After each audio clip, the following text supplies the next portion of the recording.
Where are you going? Whoa. You're supposed to be right here. So we're doing children's films today, huh, Rich? Yeah. Well, right here I have Playing Dangerous. Which in no way, shape, or form resembles Home Alone. No. In the tradition of Home Alone.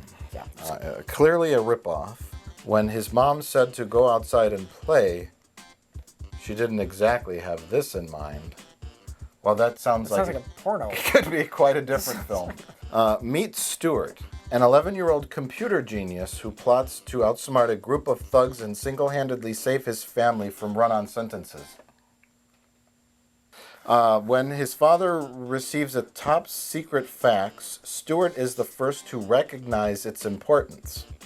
So there's going to be technology involved in this film. 1990s technology. I don't care at all. So Stuart's father receives a top-secret fax, and then Stuart is the first to recognize its importance, I guess because he's a computer genius. At what point does he get left home alone? Well, I don't think that... So the movie has nothing in common with the movie, yet the box implies it does. It's in the tradition of Home Alone. There's two wacky criminals that have some sort of plan, and he's going to foil them by using kid smarts.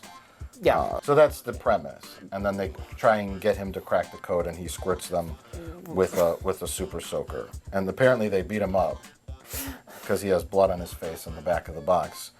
So I can't wait for that sequence. Now, if this movie takes a dark turn and there's a torture scene with the kid tied to a chair, I will love it. It is rated PG-13. Really? Really? Yeah. Yeah. So that's very possible.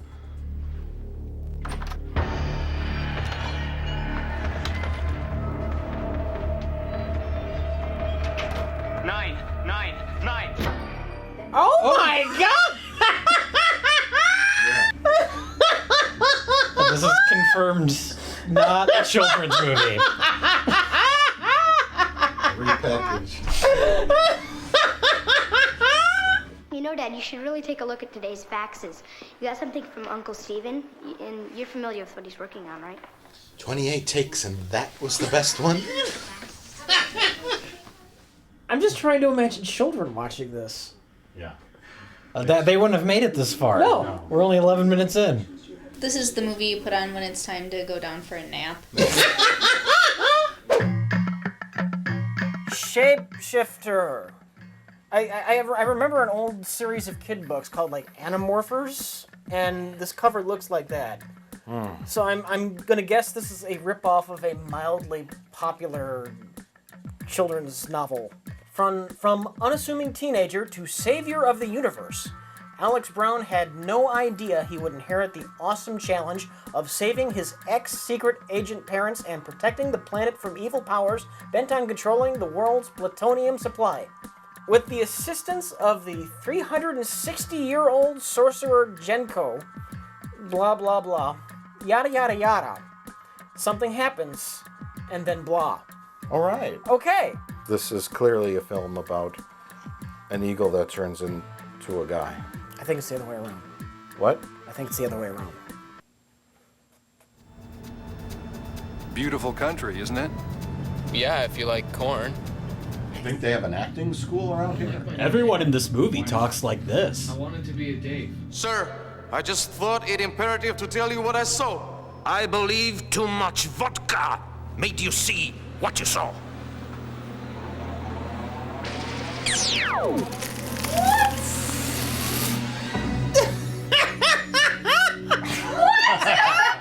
He's got the pan ready! They're waiting for it! It happens all the time! There's a box for it!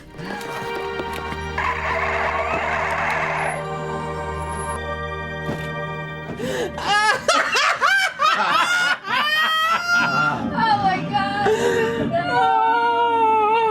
So he became a fictional creature? Yeah, he can turn into animals that aren't real? Next up, we have something I am looking forward to seeing very much. We have Thunderpants, ladies and gentlemen. Oh my God. Thunderpants. Oh my God. A few weeks ago, I found this in a used DVD store, and I knew somebody who was just going to love this. So this I was told there'd be a surprise. this is the surprise. It's a movie Rich Evans picked out exclusively Just for you. Just for you. Here you go.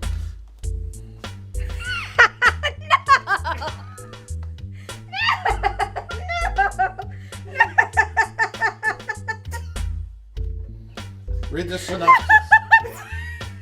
Read it. I'll just read the tagline. Thunderpants. Saving the world. One blast at a time. He's flying because he's farting. He's flying in the air. He's in space. Thunderpants is the story of a boy named Peter who couldn't stop farting. Keep going. His only friend, Alan, is a child genius who finds a way to use Peter's flatulence as a force for good. After his special skill takes him to an incredible space adventure, Peter learns that sometimes our unique gifts can turn out to be exactly what the world really needs.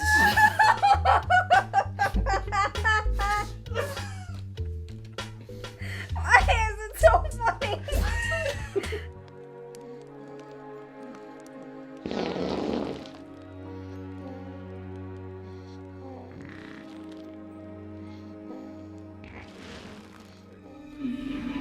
Jesus fuck. This is so many parts.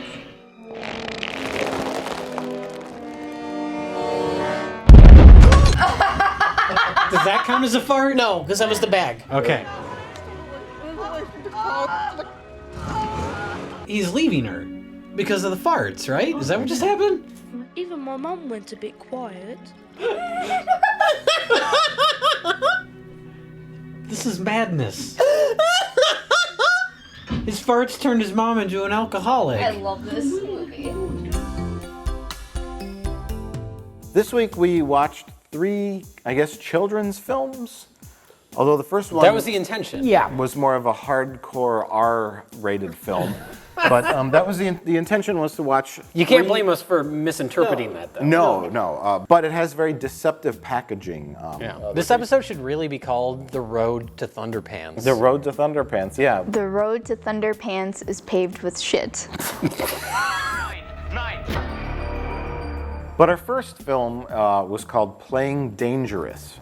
Clearly a film that was repackaged to look like the Home Alone movies. Well, we didn't know it was repackaged. At first, we just thought it was a knockoff. It just looked like a Home Alone ripoff. Yeah. But after we watched the film, we realized that, Well, yes. within the first minute of the film, you kind of realize that this is not a film made for kids.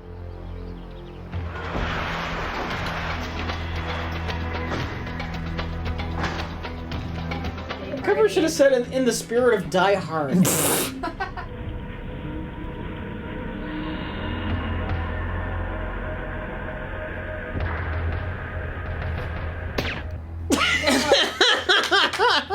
I would call this shameless. The actual rating on it is PG-13. And there are numerous scenes where people get killed, shot, and there is a part where Kevin McAllister, aka Stewart Wolf, fills his super soaker up with gasoline.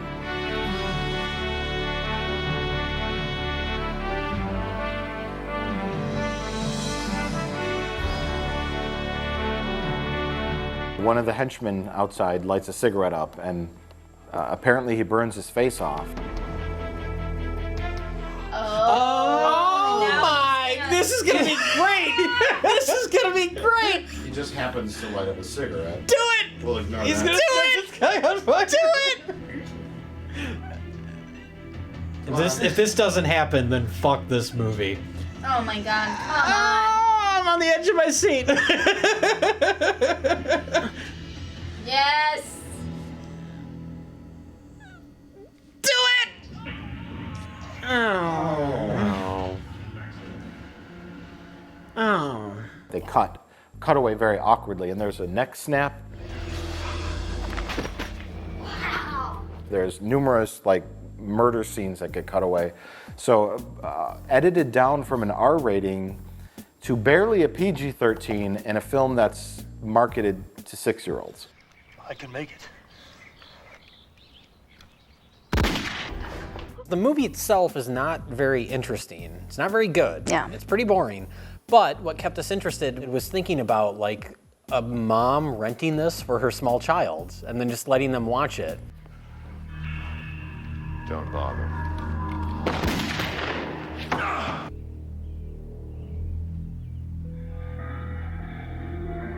It's not even close to something that could pass as a children's film. No, not at all. And there's nothing in there that a child would be interested in.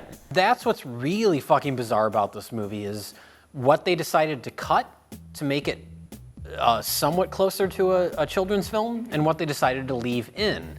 Because there's like a 25-minute sequence where Kevin McAllister's older sister is trying to fuck one of the henchmen. And they just leave it all in, and they're making out, and she's wanting to fuck him, and they leave all that in. And it's like, what would a kid get out of this? Well, and it's doubly uncomfortable because I don't think she wants to fuck him. I think she's just trying to desperately make some kind of... She was bartering her body to save her family. Yeah, basically. But like, a kid's gonna be like, what is happening? Yes. When this is all over, can we still see each other? I could see if someone found, the master copy of this movie in a drawer or in a dumpster, or in some god awful place, and like what is it, Miami Connection or Samurai Cop. Samurai Cop. They found it in a garbage can, or they found Samurai Cop in an abandoned castle in a dungeon. Inside of a castle. A sorcerer was trying to keep it from the world. The actual print of Samurai Cop was chained to a wall in a medieval dungeon, and somebody found it. But I could see if someone found Playing Dangerous and goes, wow, what's this? Oh, this kind of looks like Home Alone. That's popular a couple of years ago. Maybe we could release this on VHS and make some money.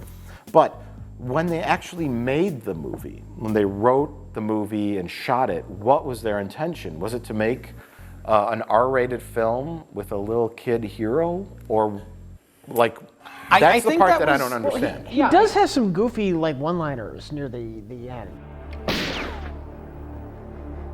Don't play football. You're gonna get hurt. I think they were going for Die Hard, but the twist is the John McClane character is a little kid. Yeah. And then it was like, oh, Home Alone came out shortly after this. And that's popular, so we'll just remarket the movie as a children's film.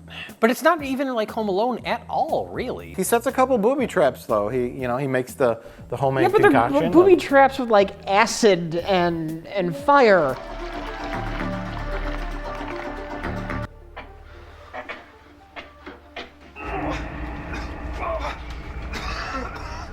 He put a sponge in his face. Oh, he threw the sponge in his face.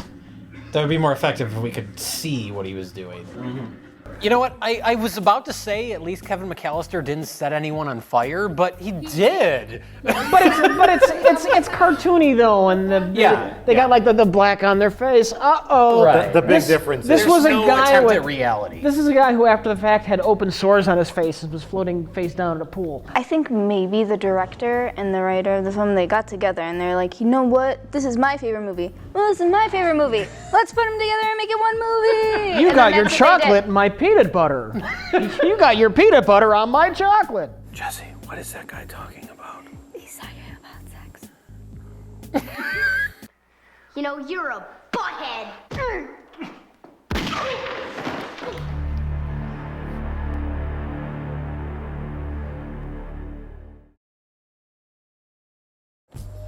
Oh my God. Well, let's move on to film number 2, which is called Shapeshifter. Number 2 is appropriate. Yes.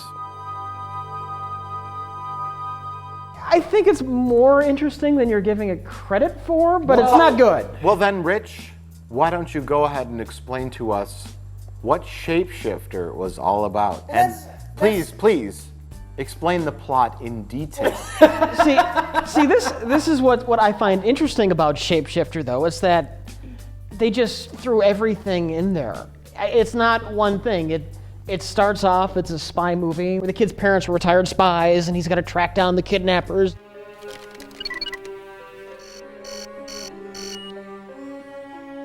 Oh, there's a little globe in front of the globe. And then it turns into a sorcery movie where he's got an old sensei who teaches him magic, and then he can turn into animals.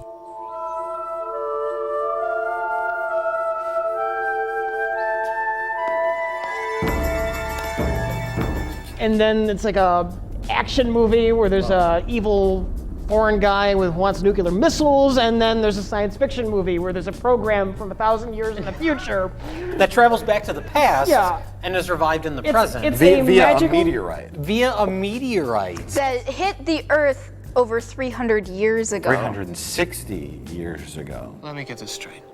You come from the future, you landed in the past, and you've been waiting till the present? So this is a time travel movie now?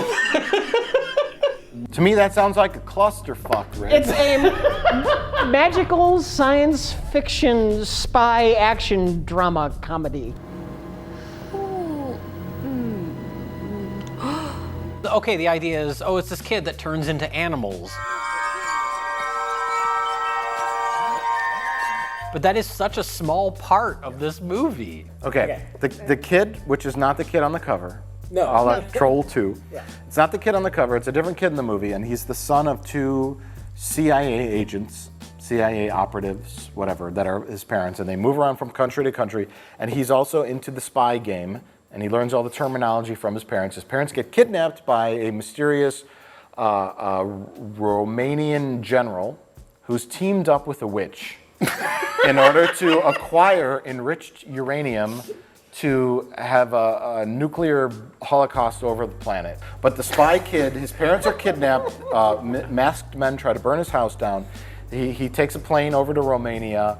He tries to find his parents, but instead hears the beautiful sounds of a glass harmonica, which is being played by a 360-year-old magician inside of a church. You caress the lips. What? You caress the Oh, lips. wow. Mm-hmm. He's teaching them something else. Show him where the clitoris is, please. He's a sorcerer. A sorcerer that emits rainbow colors all over his church. Your hands have yet to touch the glass. Did you just tell him to touch his ass? The sorcerer plays the glass harmonica and gives him magical dust, which turns him into a dog. Is everybody following? This dog has more charisma than the kid. That's true. After he turns into a dog, he immediately runs out of the church and smells his mother's underwear. So the dog then smells out which Romanian prison his mother is being held in. And then he runs away, goes back to the church. Well, that's after his love interest shows up for no reason. Get on! And that love interest shows up. Did we miss like 5 scenes? I knew you would be here. So she shows up on a moped and saves him from the Romanian prison guards. Nobody is impressed by the fact that this kid can turn into animals.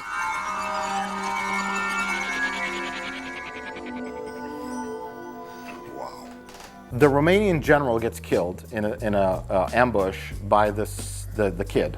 He does not use any of his superpowers. He doesn't use any of his. Everyone shoots at it, and he rolls a smoke grenade.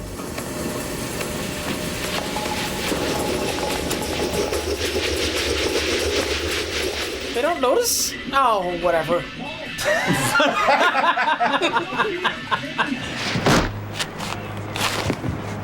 And the midget helps him. Oh, that's right. There's a midget There's in the a movie. midget, a dwarf. Magical midget. He's actually credited as a dwarf. Okay, well then there's a magical dwarf in the movie. Oh, I forgot to mention this. Oh my There are God. not just one dwarf, but there's a group of dwarf gypsies that live in the sewers. What? What? Look at all these little people. Why are there midgets? What the fuck? Google gobble, one of us. This movie just keeps getting more and more fascinating. This is like a nightmare now.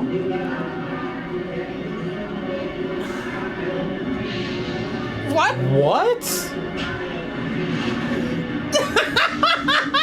What the fuck is happening? That's near the end of the movie. The midgets show up, and they explain to him that his parents' souls are trapped by the witch in some kind of other place. And you think this is going to be a plot point. He jumps in there, he grabs them, and then you don't see it again. And it's like, they're fixed. I guess I saved them. Time to go back to America. And that's when the screenwriter said, oh, okay, I added that scene. Oh, shit, there's still 25 minutes left.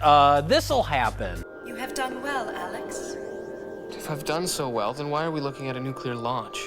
You have one more fight before you are finished in this ring. This ring? You mean there'll be others?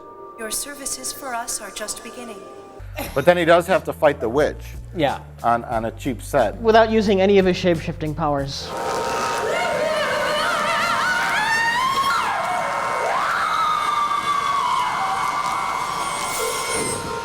The premise of this seemed to be kid can shapeshift. But in the movie, 12 other things happen. He shapeshifts, he's also a spy. It could be kid spy.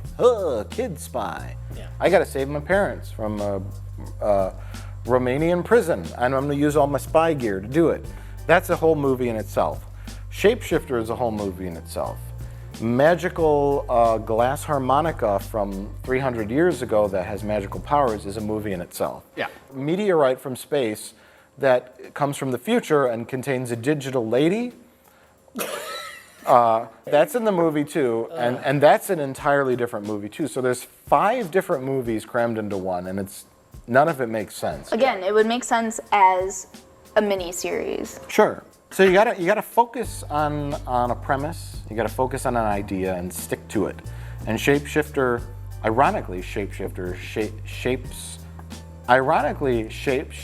shifts shapes, while Sandy sells seashells by the seashore. You gotta do it again.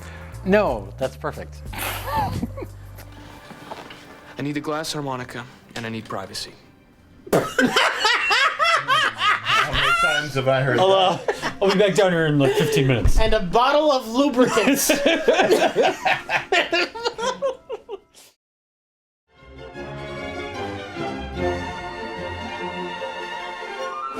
The goal of this whole night was to get to Thunderpants. We knew we had to end with this movie. Oh, I can see it! Oh, Mrs. Fish! Oh!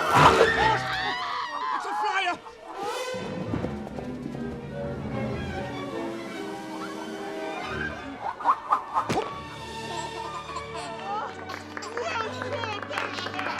Did it live up to your expectations? It did. Because I didn't hear you laughing much during the movie. I actually really, I liked it. I liked it.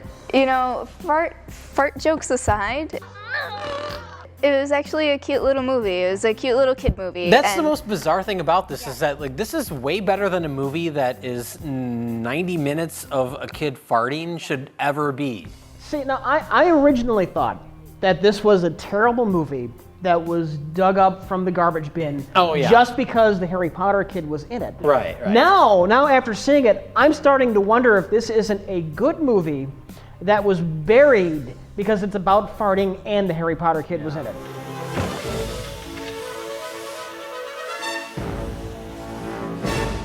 Thunderpants.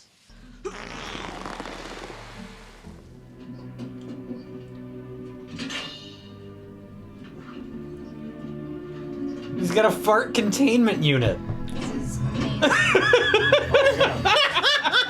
like Ghostbusters. It's like Ghostbusters for farts. Before the movie, we did speculate on how many farts there would be. Yes, So and everybody, we took a tally. We had a little secret ballot kind of thing here. Everybody took a piece of paper, and we wrote down how many farts we thought were going to be in the movie. Yes. This is my vote, and I voted that there would be 30 farts in the film. Okay, this is mine, and I said 53 farts. Ooh, an odd number, huh? Yeah. Okay, now this is almost embarrassing, but I lowballed it. I went with 18.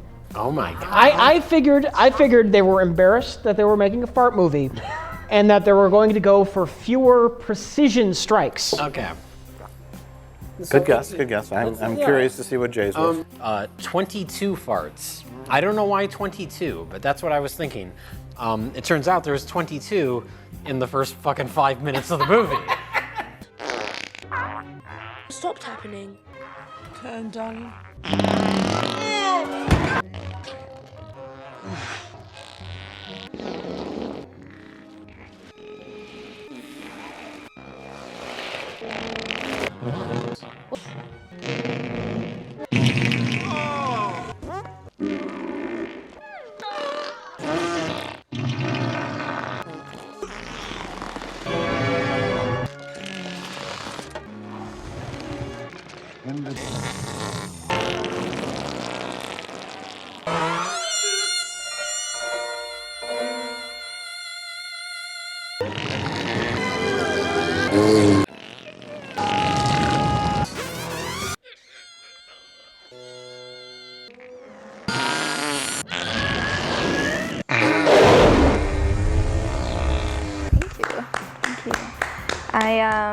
I know my Thunderpants. That was a good. Does that count as a fart? They That's not previously really- farted. Was that 2? No, it was There was one, and then it kind of went up at the end. But does that still count as One 1? up and pitch. It counts as one. Okay. So they hit you right up front with as many farts as possible. They wanted to hit you hard early on. Yeah. So you get the point across. Yeah. That's a movie about farting, but they also didn't want it to get old. So they went crazy in the first 5 minutes. Yeah. And then they slowed it down after that. Which I respected. And then it was only in certain situations that he really just couldn't control it. Yeah, they used the farts as they should be used to help propel the story. But really, the film is a touching story about a little boy with a problem. His problem being that he can't stop He farting. can't stop farting, but he turns his problem into a gift. It's my arse. I want you to make something that will stop me farting. He takes farts and turns them into lemonade. I would take that chance. I would go, Sir John. I would sing with my arse. It feels like it's a storybook kind of movie. I mean, it doesn't feel like reality. No. For one, you can't really pin down a time. I mean, it feels very timeless. We don't know if it takes place in the 60s or modern day or when. And for another thing, everything is green. Yeah. Apparently in England, everything is green. It's like the Emerald City almost, where all the costumes all have like some sort of shade of green all over the place. And I think green, we discussed this when we were watching it, is the color of a noxious gas. Yeah. And that's the joke, is that everything's green. Stylistic thing. It's very storybook, very fairy tale, timeless. But it's almost too much in this. Well, you know what though? You're making a movie about a little kid that farts. And really, like, if you're gonna make a movie like that, they did it the best way possible. They made the best movie that is completely centered around farts that anyone has ever made. I don't even know that another movie exists that is solely about farting. No. There is Fart the Movie. There's a movie called Fart the Movie. I'm guessing Why haven't it's we terrible. watched this?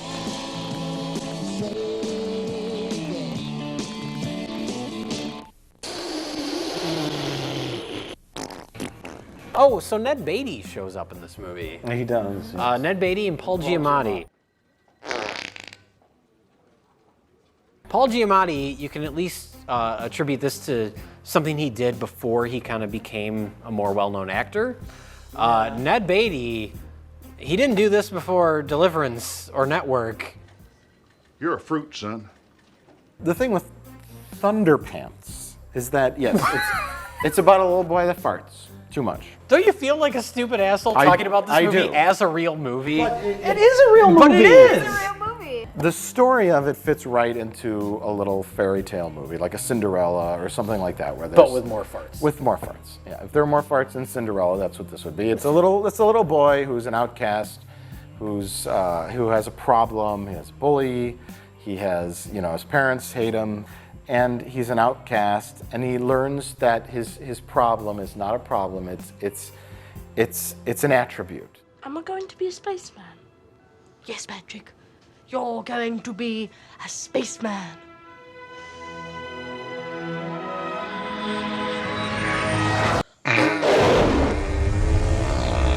And it's a magical little tale. And it's surprising that they took a dumb concept like farting and turned it into something that's universal. Yeah.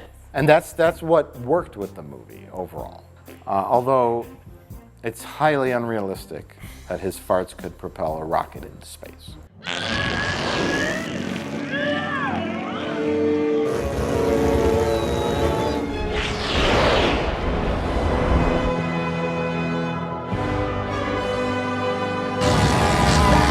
What was more disturbing for me was when he confronted the bully in the woods and his shockwave created a crater.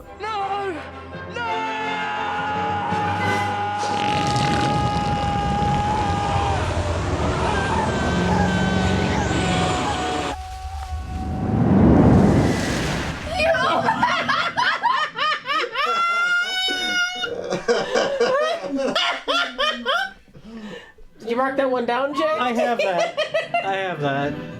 You got a heart of gold, son. You got the constitution of an ox. And you've got pants of thunder. That's the clip of the movie. Thunderpants.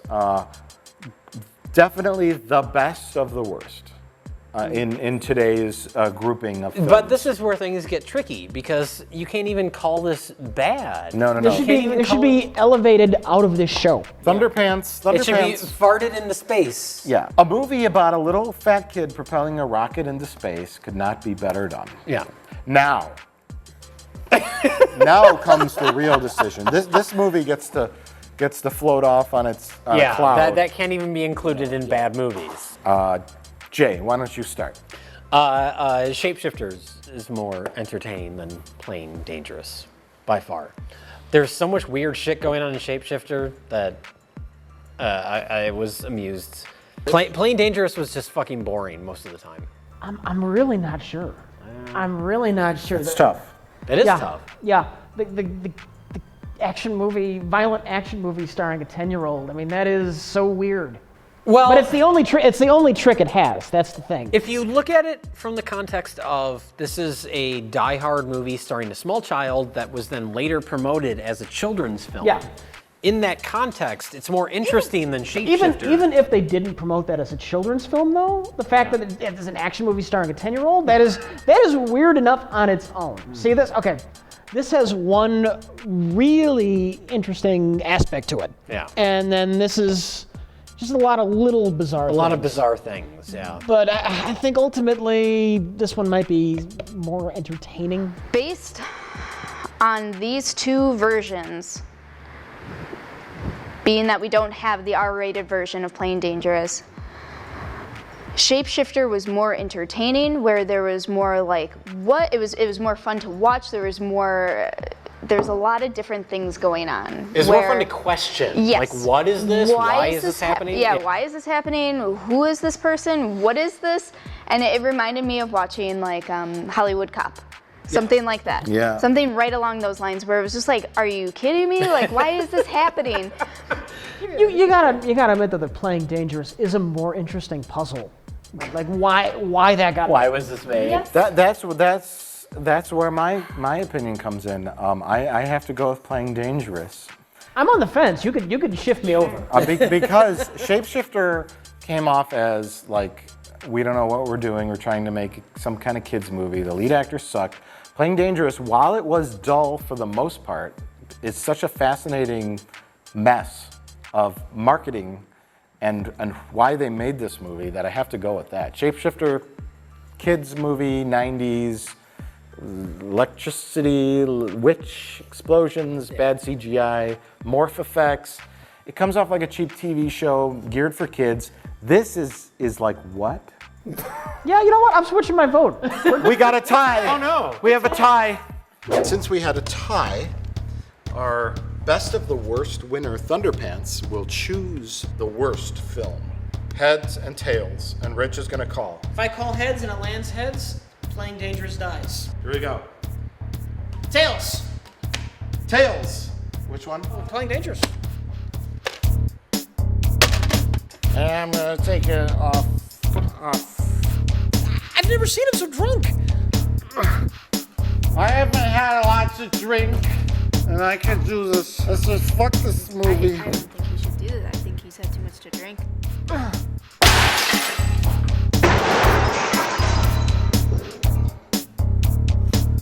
Oh shit, I'm gonna throw up.